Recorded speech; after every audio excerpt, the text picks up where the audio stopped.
Boa noite, professor. Boa noite. Paulo, escritor bíblico a quem eu muito admiro,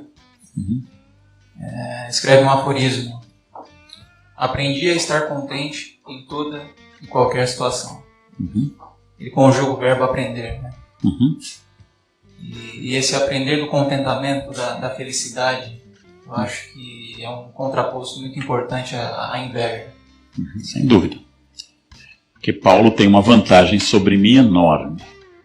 Ambos somos carecas. Paulo sabia tecer redes, eu não. Mas Paulo tem uma vantagem enorme.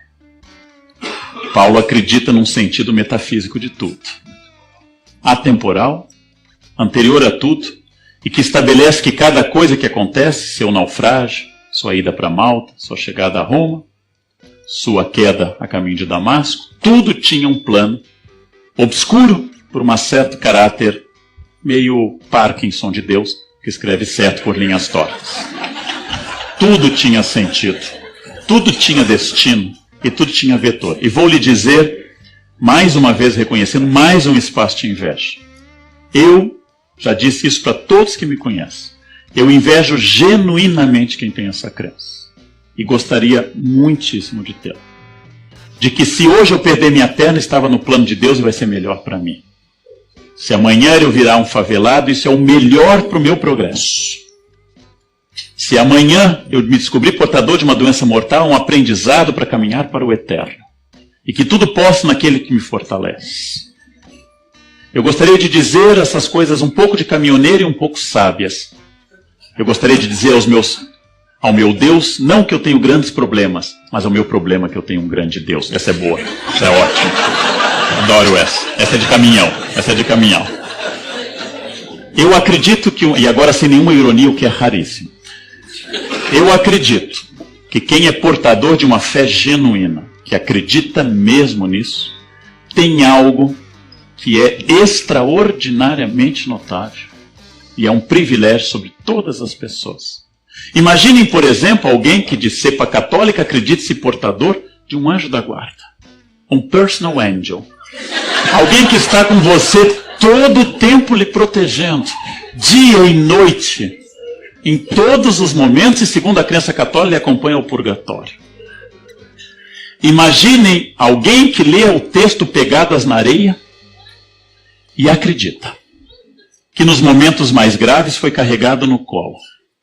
Esta é uma bênção absoluta. E eu digo isso sem nenhuma ironia. As pessoas que têm uma fé genuína, que acreditam que têm a força e enfrentam as adversidades de uma doença e de uma morte, é aquilo que diz meu colega Pondé, a diferença entre que um pensamento científico como o que eu pretendo, infelizmente não seca lágrimas, e o pensamento religioso seca. Se eu frequento um velório de uma pessoa que perdeu o filho, e eu vier com uma reflexão científica, eu só aumento a raiva. Seu filho era uma unidade de carbono, as unidades de carbono tendem a se decompor na Terra com o tempo. Inclusive a senhora também apodrecerá em breve, porque é científico. Nós somos seres limitados e todas as funções vitais tendem a entrar em colapso com o tempo. O seu só foi antes do tempo, mas vai acontecer com todos aqui. Agora durma bem, senhora. É provável que esta ideia científica agrade pouco, mas se eu disser: seu filho virou um anjo e foi chamado Deus porque Deus chama os bons primeiro. Seu filho está nos olhando. E eu sinto a sua presença aqui. E ele está bem e descansado.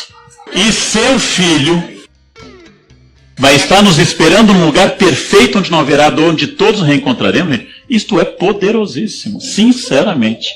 Então Paulo tem aquela ideia de que tudo aconteceu. Ele caiu do cavalo porque alguém lhe disse: Saulo, Saulo, por que me persegue? E ficou cego.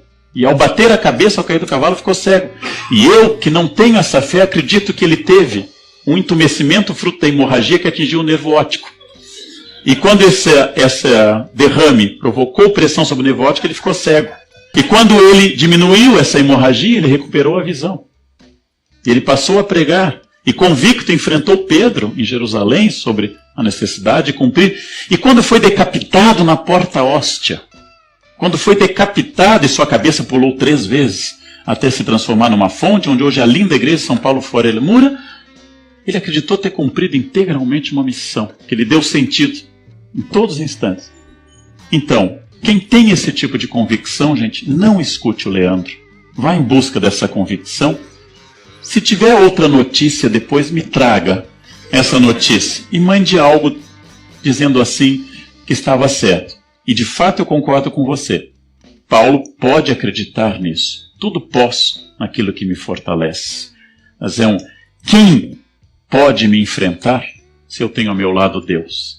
Que coisa pode ser ruim para quem tem Deus ao seu lado? Tudo tem sentido. Tudo tem sentido. O grande problema é que algumas pessoas, entre elas eu, não acreditamos nesse sentido. Este é um grande problema. É aquilo que o Evangelho vai chamar de birra, a luta contra o espírito, né? Pecado sem perdão, inclusive. Não? Em todo caso, como disseram a Voltaire quando estava prestes a morrer, Voltaire é mais um deísta do que um ateu, disseram a ele, seu confessor que nunca o havia confessado, disse: renuncia ao diabo, renuncia aos demônios. E disse: estou para morrer, não é hora de fazer inimigos. Não? Então, essa é uma ideia que talvez eu mantenha um tempo mais. Agora, se na hora H bater medo, não tem problema, né? Tudo posso naquele que me fortalece. Tudo bem. É demoníaco pensar isso. Então, outra questão, mantenha a sua fé. Mantenha a sua fé. Não ouça esse tipo de gente cínica como eu. Mantenha a sua fé. Força. Jesus loves you.